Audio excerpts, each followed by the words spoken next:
Welcoming back to the program now. This is Greg at Paper and Chrome on Instagram. Greg, how are you? Good. Nice to see you, Dave. Yeah, great to see you as well. What are you going to be showing us today? Well, I'm going to be showing a few cards, and I'll just get into it. Okay. My first card here is this 1982 Topps Traded Ozzie Smith. This is just a beautiful card. It's got the classic 1982 design. I bought this off eBay Raw a couple years ago for $10 before I got it slabbed, and that's another story. But this is Ozzie's first card as a Cardinal, and the traded set is interesting because it had a lower print run, and when I say low, it's 100 to 150,000 cards. But the base set, interestingly, for 1982 had 1 million cards per player. So this is relatively rare, but not that rare. It's easy to get, but it's a fun card. I sent it in a couple years ago on a special. I was hoping for a 9, and I got an 8. And it's one of those cases where I don't know why. I mean, the corners are great. It's centered. In fact, I was thinking about upgrading it to a 9, but I keep running into 9s that just don't look as good as this. So I've kept it. That's amazing, right? I mean, I joke around, right? That that's Ozzie's rookie card. Clearly it's not. Right. 79 Topps on the Padres. That is a really good deal. $10 for a card that is that clean. Did you got it off? Did you get it off eBay? I can't remember what you said. Yeah, I got it off eBay.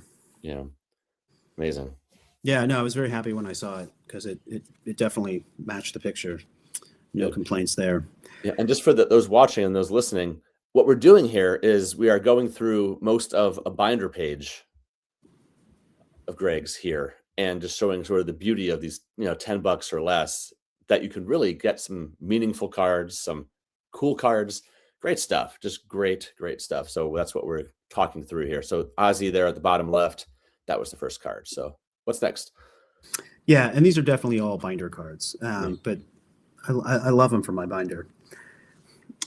This one here, I spent $1 on, and again, it features the Wizard in his classic backflip. And this is a 2017 Topps 1987 design. And Ozzie was my favorite Cardinal growing up. Got to see him go to 3 World Series. And I would see him multiple times a year, and every time before every game, every time I saw him, he would do his backflip, and I get to see it live. And so just a fun memory. And I looked for a card of him doing this backflip, and this one really was the best one. I wanted it vertical. There's a lot of them in different positions, but this was the vertical I wanted. And it has the classic 1987, that retro looking design, the wood design, which I ate up as a kid and probably bought way too many boxes of. Now, this card is interesting, though. For some reason, the retired Cardinals players are the only players in this set who do not have the 80s team logo in the corner up there. They have this sort of generic white logo. Not sure why that is. McGuire's card's the same. And this is actually the first year, too, 2017, when Topps started their current run of these retro design cards. And they started with 1987, and I guess they regretted it or just had a change of heart. And then the following year, they switched to 1983, and then they kept the sequential pace since then. Right, the Ohtani, Soto, Acuna year has the 83. Yeah, exactly. Whatever they are. Are there any playing day cards of him doing the backflip, or are they all post-playing day? I think they're all post-playing day. I haven't seen one. I did look for a Stadium Club one, but I don't think I found one. But there might be. I may have just not seen it because there's a lot of cards in those 90s, early to mid 90s that I may not be aware of. Yeah. I was thinking Stadium Club also. That was the place that I would go to. But I think Stadium Club debuted. Well, I mean, I guess he had some 3 or 4 years of Stadium Club playing day cards, but yeah, none doing the backflip. I can't believe that. I'm surprised they didn't do that ever. Yeah, I have his first year Stadium Club card. Mm-hmm. It's got close up. They did a lot of close up shots that year. Yeah, good stuff. What's next? All right. So the next one is one I picked up last year for free. It was in one of these free bins at a show in White Plains. It is the 1993 Topps Black Gold Mark McGwire. And this is the first year of the Topps Black Gold design, which must have been amazing to see in 1993 because there was really nothing like it. I don't know if the video shows it well enough, but I mean, people are familiar with these. They have really bright shine. The foil just sparkles in the light. And I love them. I actually didn't collect these as a kid because I was out of the hobby by 1993, but I was really pleased to see these when I got back in. So with those cards, just real quick, have you found that there's a nostalgia for those? That do people remember the card? Do you think? You know what? I don't know. I'm assuming some people do, but my guess is that mostly it's just people like me who the look appeals to them. They do have a following though. I mean the cards and their parallels, regularly sell. So Yeah. they do have a following and a fan base. Right. So hold on just 1 second. I found you were hoping to show a better color. I think I just found one here. So there we go. Yeah, there you go. I can totally see what you're saying. I can see how if somebody was in the hobby at this point, it's just completely different. This is also the year they came up with finest refractors, I think, 93. Yeah. As well. Yeah. Yeah, that's a really cool year for the hobby. A lot of stuff going on then. Yeah. And my next card is related. It is the 2021 Topps Black Gold Shohei Ohtani, which I picked up a couple years ago at a show in Denver for $1. And again, it features really the same design as the 93 design. This is the first year when Topps brought it back. So the original run was like 93, 94, and then it ended. And they brought it back in 2021. This is the first year, and that's been running since. But yeah, just a great shot of Ohtani too. I love the hitting pose there.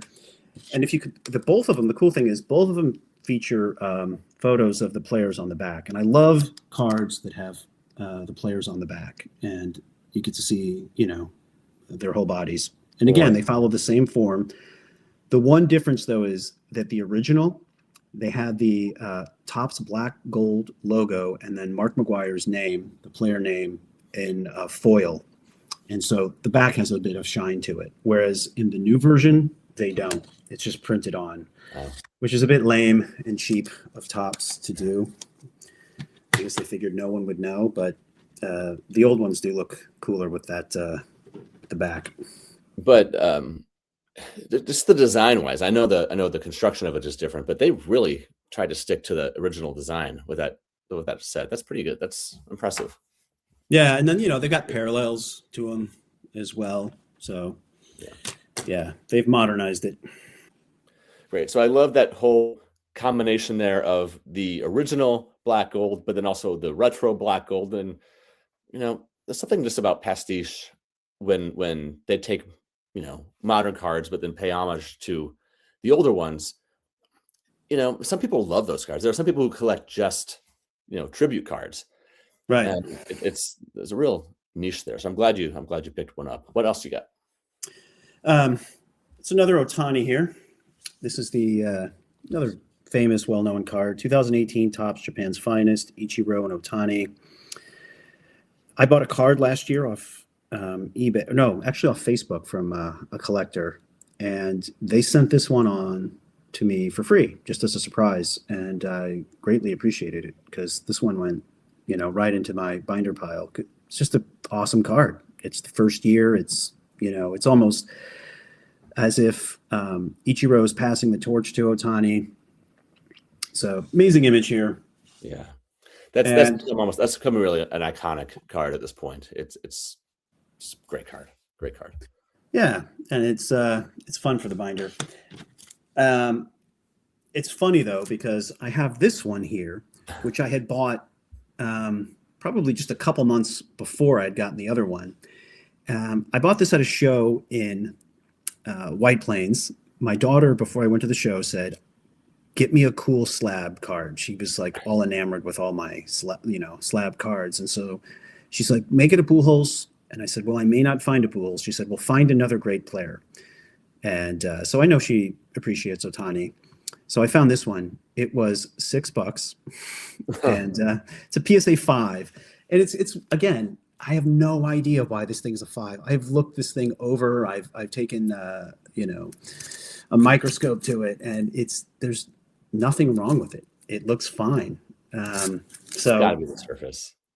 I guess, but it's not noticeable, so it's great. But she loves it. She has it on display in her room. So, what do you think the original person who got that graded thought when that card came back and it was a 5? I bet they thought that they could get a 10 on it, honestly, because it does. I mean, I look at this card here and I think, well, that could get a 10, but it probably will come back a 6 or something. So far, 2 of the cards you've shown have been free. The McGuire you pulled out of a pile, and then this one was gifted to you. Yeah. Amazing. Yeah, no, it's great. Got any more? Yeah. So this is a really fun one. I love this card so much. I'm a big fan of collecting Pujols last playing days cards, last year cards. So this is 2022 Bowman Heritage Albert Pujols image variation. And I got this off eBay for $4 this past fall. I'd had it in my search for a while, and I was seeing stuff all over the map. Some were going for 20, but patience paid off. And yeah, it's just got a nice shot of the machine. It's got a bit of foil on the front. And like Topps Heritage, Bowman Heritage features past designs from the brand. So this is the 1994 Bowman design. Now, Bowman Heritage is a quirky set, and I know you're familiar with it. Mm-hmm. It is, I think it ran from like 2001 to 2007, and then they stopped it, and then they brought it back from 2019 to 2022. So this was the last year of Bowman Heritage, and the print run on this, which is easily calculated, is 8,350. By the way, all the print run information I'm getting is from Baseball Cardpedia, so I should throw that out there. It's a great site. Everyone loves them for a good reason. Now, there was one little disappointment with this card. It does have the player image on the back, which makes me love it, but it did not have his final year stats on it, which was a little disappointing. But this next card fixes that. This is the 2023 Topps Big League Albert Pujols super rare red foil. And super rare in this case means a print run of 1,525, with the base print run being a bit over 124,000. Is super rare part of the name of the actual card? Yes, that is the official name of the parallel, is the super rare red foil, which it is kind of rare when you compare it to 124,000. I guess in the 90s, maybe early 90s, that would have been considered rare. But not so much here. There is a black out of 25 that has the color match, but the red really hits, and it's nice to throw in a page of reds with Pujols in the binder.